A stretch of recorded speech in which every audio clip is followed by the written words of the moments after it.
BK Audio matur sembah nuwun.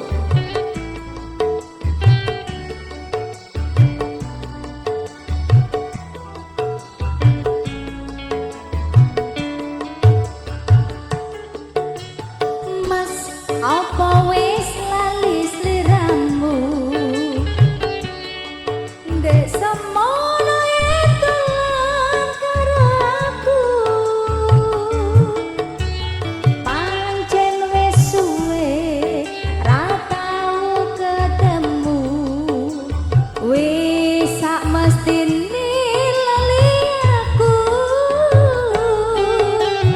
mas mumpung saiki ketemu jejogetan tetangan karo aku dadi tombo kangenku kangenmu bali eling nalika iku jaman semono ojo dhewe wangun terus eling kancane jaman semono yen dolan rame-rame guyub rukun seneng atine mas gelang alit ali-ali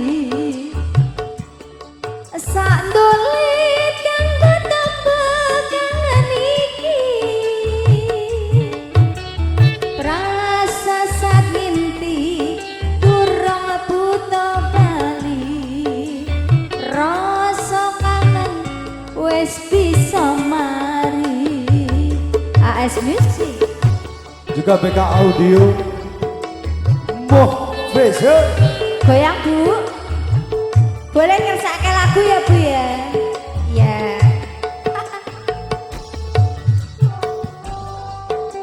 dan diucap selamat datang buat para tamu undangan. Selamat menikmati dengan yang sudah tersaji.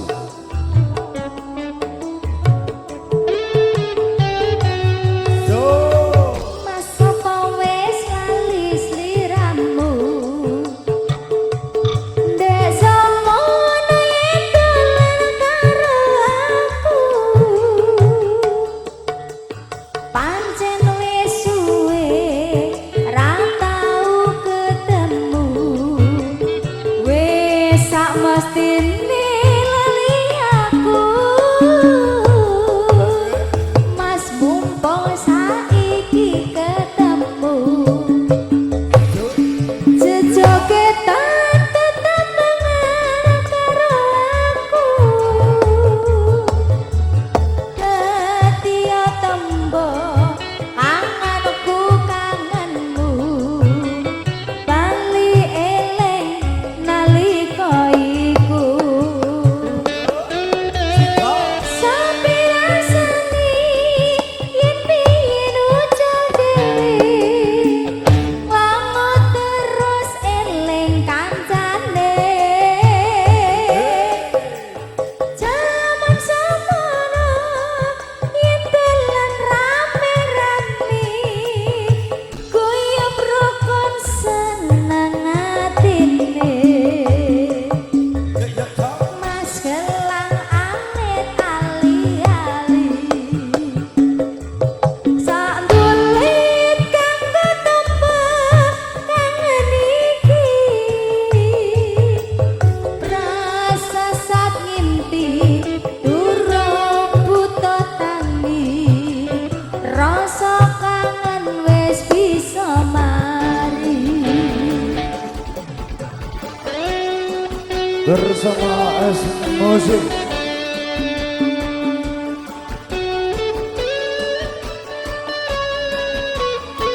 Ada Rosi Pak. aja pargoy lho ya aja pargoy Pargoy Pak.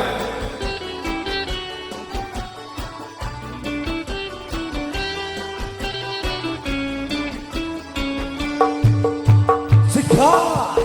Yo. mas apa wis lali sliramu ndek semono yen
semuanya ada tembok kangen.